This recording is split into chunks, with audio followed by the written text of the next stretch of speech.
দেখো, আজকের শুনানি পর্ব খুব একটা আলাদা নয়, মূলত সেই একই পথে যাচ্ছে যে ওএমআর সিট যেগুলো সিবিআই হার্ড ডিস্ক থেকে বের করেছে, সেই ওএমআর সিটগুলোকে এই মামলার ক্ষেত্রে প্রামাণ্য নথি হিসাবে গ্রহণ করা যাবে কিনা এবং তার ভিত্তিতে এই বৈধ চাকরি প্রার্থী কারা, অবৈধ চাকরি প্রার্থী কারা, তাদেরকে আলাদা করা যাবে কিনা এবং এই বৈধ চাকরি প্রার্থীদের চাকরি থাকবে কিনা, এই সমস্তই মূলত আজকের শুনানিতে বারবার উঠে আসছে।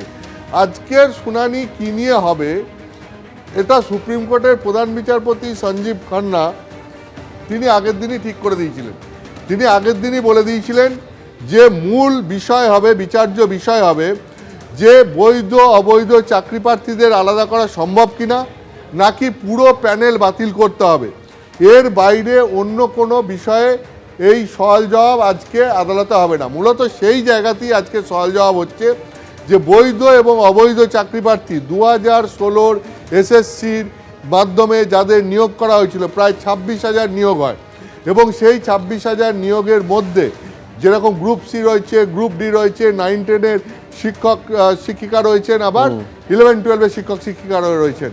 তো এদেরকে নিয়োগ হয়, নিয়োগের সংখ্যা সব মিলিয়ে প্রায় 26,000।